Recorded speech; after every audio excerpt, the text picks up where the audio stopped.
अस्सलाम वालेकुम जुले, नमस्कार, गुड आफ्टरनून एवरीवन।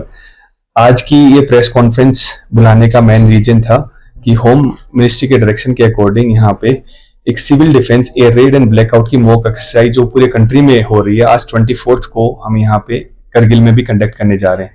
उसी के लिए आप सबको रूबरू कराना था। ये मॉक एक्सरसाइज हम आज 24 अप्रैल को 7 बजे से लेके 7:10 तक कंडक्ट करेंगे। तो इसका जो मेन प्रोसीजर है उसमें 7 से 7:10 तक के बीच में ब्लैकआउट एक्सरसाइज होगा, जिसमें सारे करगिल के वासियों से मेरी रिक्वेस्ट है कि इसमें आप बढ़ चढ़ के पार्टिसिपेट करें। ये एक मियर मॉक एक्सरसाइज है जिसका मेन पर्पस है कि हमारी रेडीनेस रहे, एयर डिफेंस, हमारा जो सिविल एयर डिफेंस है वो पूरा रेडी रहे। हमारा जो पूरी यहाँ पे ग्राउंड लेवल पे इवैक्यूएशन, रेस्क्यू, उससे रिलेटेड सारी प्रिपरेशन रहे। इस पूरी एक्सरसाइज के बारे में आपको एसपी साहब एक बार ब्रीफ भी कर देंगे।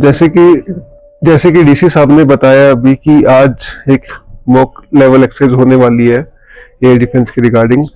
ये एक्सरसाइज 7 बजे शुरू होगी, तो 7 बजे से लेकर 7:02 तक सायरन की आवाज सुनाई जाएगी पूरे टाउन में, जो हमने अलग अलग जगह पे डिप्लॉय किए हुए हैं। बेसिकली सायरन का मतलब है कि एयर स्ट्राइक से कुछ हमला हो गया है तो ये लोगों को अलर्ट करने के लिए सायरन होगा। इसके बाद जैसे डी साहब ने कहा 7:10 तक ब्लैकआउट होगा, पूरा ब्लैकआउट होना चाहिए। वो मेन कनेक्शन काट दिया जाएगा लाइट का, और लोगों को अपने घरों में अगर किसी के इन्वर्टर है या फिर भी कोई लाइट का अवेलेबिलिटी है तो वो कर्टेन्स वगैरह लगा के लाइट को कट ऑफ करना है उनको।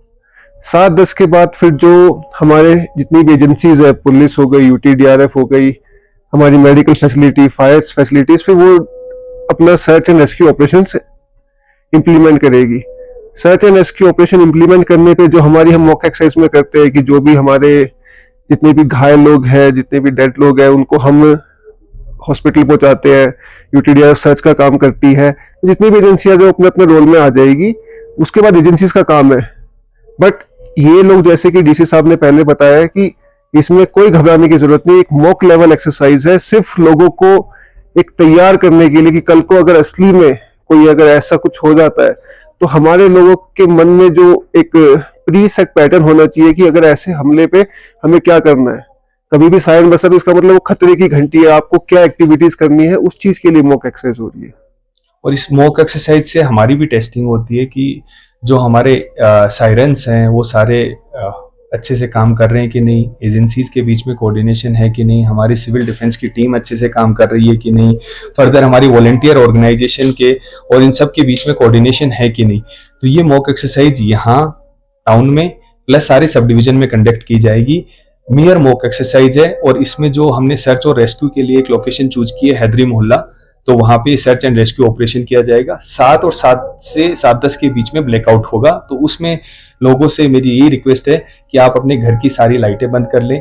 अगर थोड़ी बहुत भी कहीं पे भी लाइट का आप कर्टेन्स वगैरह बंद कर लें। जो भी डिसेबल लोग हैं या फिर हमारे वल्नरेबल लोग हैं या ओल्ड एज लोग हैं, उनको पहले से आप हेल्प करें सारे के सारे।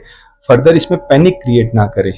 मतलब ये नियर एक मॉक एक्सरसाइज है जिससे हमें तैयारी करनी है हमारे लेवल पे, एडमिनिस्ट्रेशन के लेवल पे, पुलिस लेवल पे, एजेंसी लेवल पे और कॉमन पब्लिक लेवल पे। तो इसको पैनिक की तरह ना देखें। साथ में जितनी भी इमरजेंसी सर्विसेज हैं, क्रिटिकल केयर सर्विसेज हैं, वो एज इट इज एक्टिवेट रहेंगी। उसमें कोई मतलब ऐसा नहीं, रुकावट टाइप की चीज नहीं होगी। वहां पे लाइट्स वगैरह सब कुछ रहेंगी। क्रिटिकल केयर सर्विसेज में कोई ऐसा हैम्पर नहीं होगा, तो आप इससे घबराएं नहीं। और जस्ट इसमें हमें मॉक एक्सरसाइज में जितना अपना सहयोग बन सके वो उतना सहयोग प्रोवाइड करें। ये यहाँ पे Kargil town as well as हमारे सारे सब डिवीजन पे लेवल पे होगी। जस्ट ए मॉक एक्सरसाइज है। Thank you. दूसरे स्टेट्स में भी हो रही है।